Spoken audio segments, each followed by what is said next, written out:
Apa yang menjadi alasan, argumentasi bagi kita untuk tidak pernah punya niat sedikit pun, seujung rambut pun meninggalkan Yesus atau berpaling dari Yesus? Keselamatan tidak ada di dalam siapapun juga. Siapapun itu, sebesar apapun, seterkenal, sepopuler apapun ketokohannya, sebanyak apapun pengikutnya, dari sudut pandang iman Kristen, siapapun dia, di dalam dia tidak ada keselamatan. Hanya ada di dalam Yesus Kristus.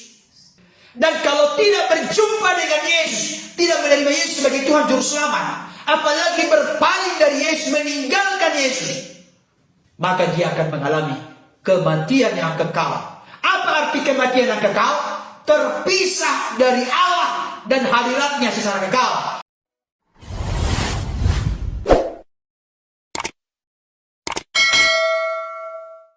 Baik Bapak Ibu Saudara, terkait dengan apa yang menjadi berita viral, di mana ada salah seorang yang tadinya pengikut Yesus, beliau beralih kembali keyakinan kepada keyakinannya yang lama. Kita menghargai keputusan dari beliau, karena memang di negara kita ini dijamin kemerdekaan untuk memeluk agama dan berkepercayaan. Tetapi yang jelas, kebenaran firman Tuhan ini kami tujukan kepada kita semua, kepada siapapun yang berkenan menyaksikan dan mendengarkan. Jangan sampai kita meninggalkan Yesus.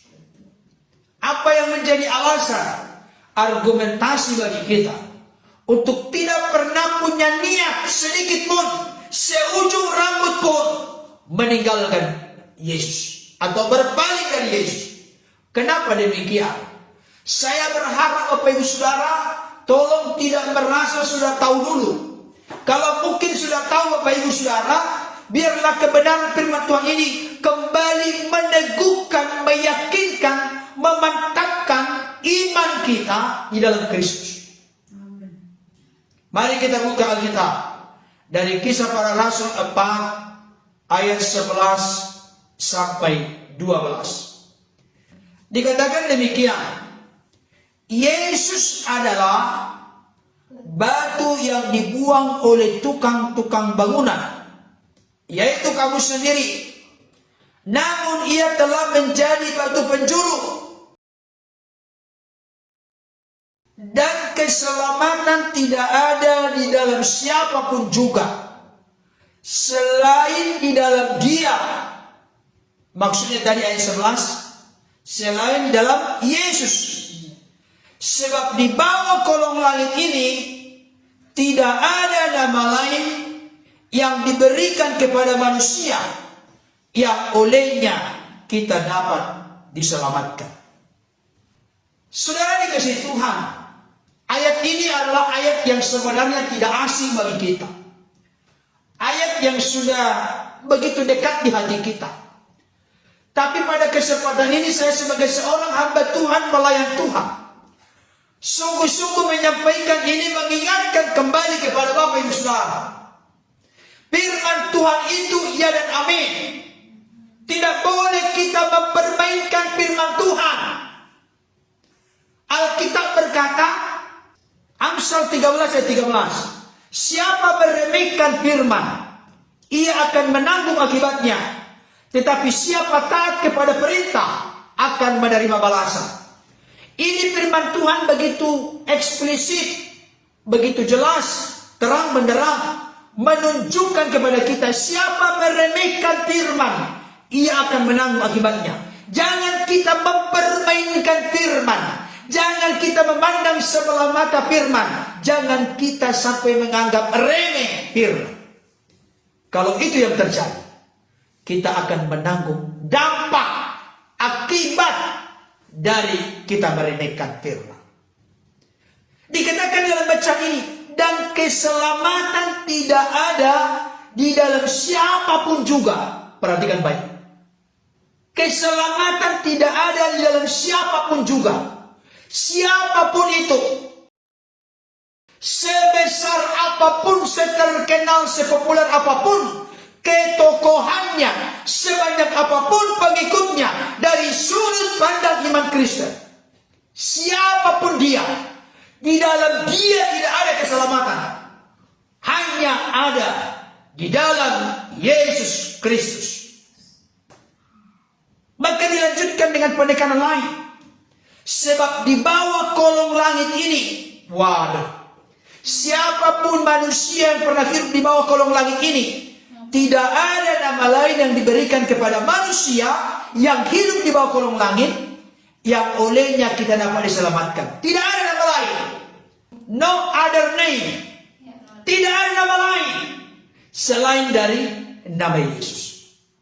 Saudaraku dikasihi Tuhan, ada orang di luar sana yang memiliki pengertian pemahaman. Kita menghargai tentunya pengertian pemahaman yang akhirnya memunculkan keyakinan bahwa dengan beragama, dengan pengetahuan, dengan berbuat baik, dengan filsafat dan lain sebagainya, orang akan bisa meraih keselamatan. Tapi saya mau sampaikan, fakta dan data Alkitab berkata justru yang sebaliknya. Kenapa saya katakan demikian?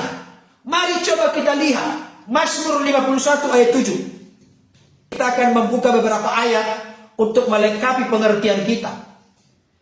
Daud berkata begini di dalam Mazmur 51 ayat 7. Sesungguhnya dalam kesalahan aku diperanakan, dalam dosa aku dikandung ibuku.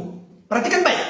Dalam kesalahan kita diperanakan, dalam dosa kita dikandung. Dan salah satu bukti kita dikandung dalam dosa, seperti Allah berfirman kepada Adam, semua pohon dalam taman ini boleh kamu makan buahnya dengan bebas, kecuali buah pohon pengetahuan yang baik dan jahat yang ada di tengah-tengah taman itu. Kalau sampai kau memakannya, maka pada hari itu juga kamu pasti mati. Mati yang dimaksud di situ dalam konteks kekristenan bersumber dari data Alkitab paling tidak ada 3. Mati secara rohani, terputus relasi yang harmonis, yang sangat baik, sangat intim, sangat karib antara Adam dengan Tuhan setelah memakan buah pohon pengetahuan yang baik dan jahat, termasuk juga Hawa di dalamnya. Nanti menyusul kematian jasmani fisiknya. Buktinya Adam hanya 930 tahun. Dan kalau tidak berjumpa dengan Yesus, tidak menerima Yesus sebagai Tuhan Juru Selamat, apalagi berpaling dari Yesus, meninggalkan Yesus, maka dia akan mengalami kematian yang kekal. Apa arti kematian yang kekal? Terpisah dari Allah dan hadiratnya secara kekal. Apa artinya hidup yang kekal? Hidup bersama dengan Kristus dalam hadirat dan kemuliaannya secara kekal. Saudara dikasihi Tuhan, dosa warisan itu dosa yang memang nyata dalam hidup kita. Buktinya tidak ada seorang pun di dunia ini yang tidak akan mengalami kematian. Siapapun itu, termasuk Yesus mati. Tapi Yesus mati bukan karena dosa, tapi untuk menebus manusia dari dosa. Amin. Bapak Ibu Saudara. Jadi dalam kesalahan aku diperanakan, dalam dosa aku dikandung ibuku. Siapapun kita ini sudah ada natur bawaan dosa. Tidak ada yang bisa melepaskan kita dari perhambaan perbudakan dosa. Kita buka kembali Yesaya 64 ayat 6. Demikianlah kami sekalian seperti seorang najis. Perhatikan baik. Dan segala kesalehan kami seperti kain kotor. Kami sekalian menjadi layu seperti daun. Dan kami lenyap oleh kejahatan kami seperti daun dilenyapkan oleh angin. Perhatikan, soroti kalimat.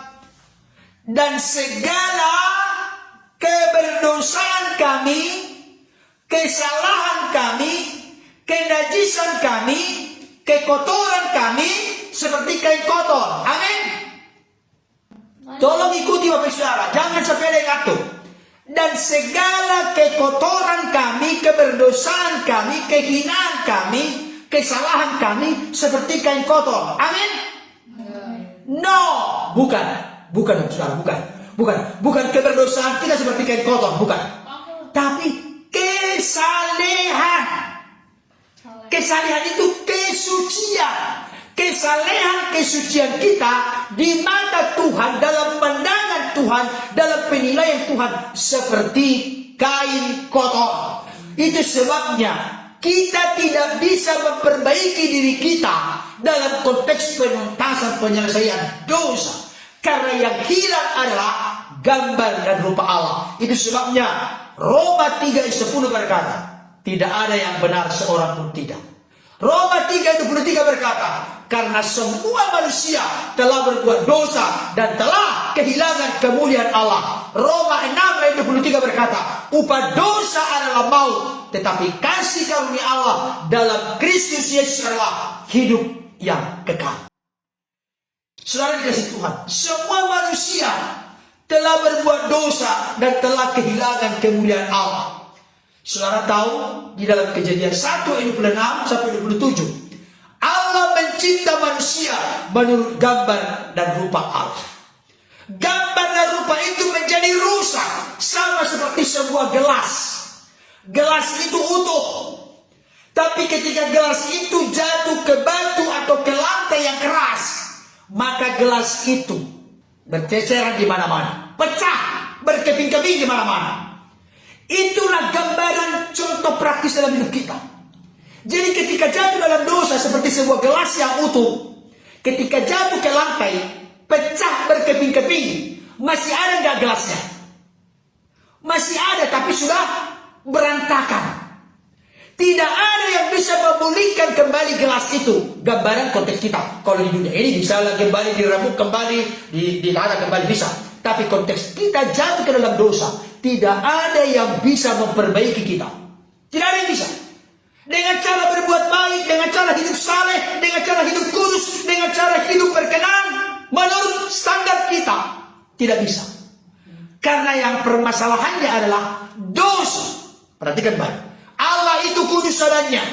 Manusia telah jatuh dalam dosa. Allah membenci dosa manusia.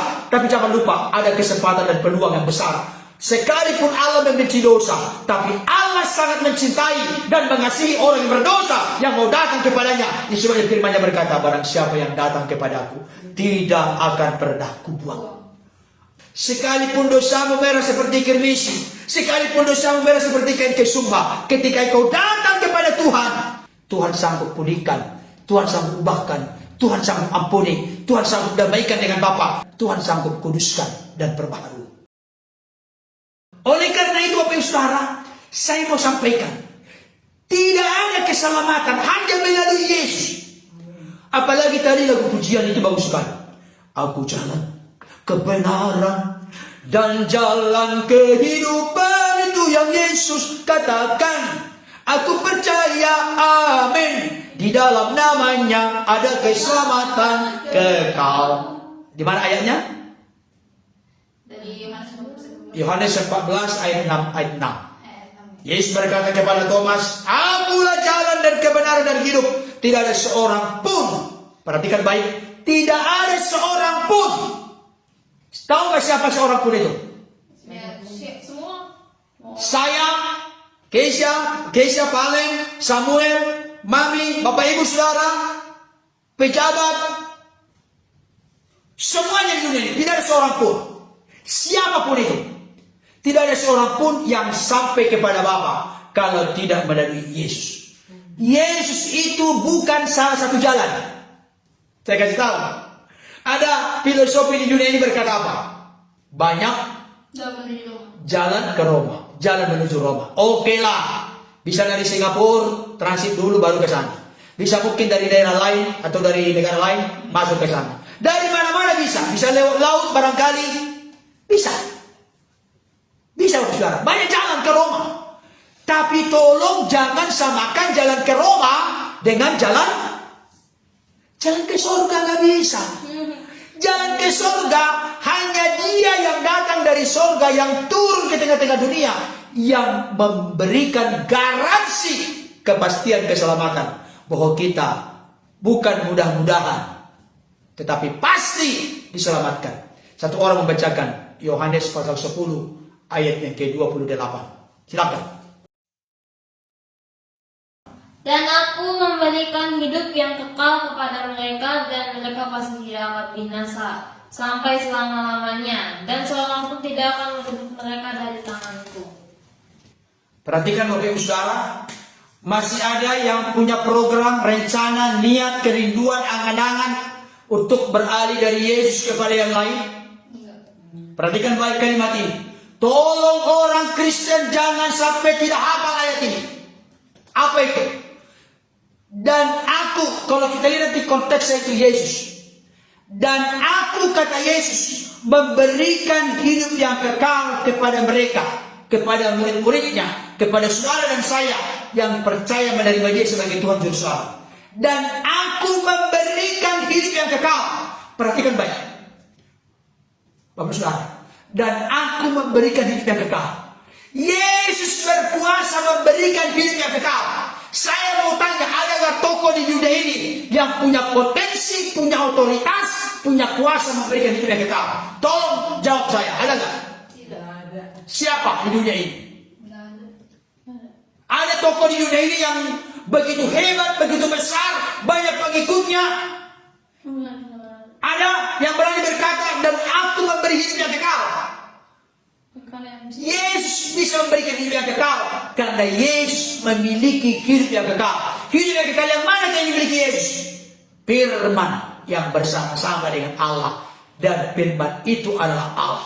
Ya, ada yang bertanya, Yesus itu siapa? Baca Yohanes 1 ayat 1. Pada mulanya adalah firman, firman itu bersama-sama dengan Allah. Lanjut. Dan firman itu adalah Allah. Yohanes 1:14, firman itu telah menjadi manusia, diam di antara kita. Kita telah melihat kemudiannya, penuh kasih karunia dan kebenaran. Jadi Yesus berkuasa memberi hidup kekal. Contoh, apakah Bapak Ibu Saudara, saya bisa memberikan permen kepada Bapak Ibu Saudara kalau saya tidak punya permen? Bisa nggak? Halo? Kalau dari sini? Saya mau memberikan permen sama Samuel, tapi saya tidak punya permen, bisa nggak? Enggak bisa. Nah, di dunia ini banyak yang begitu ngomong.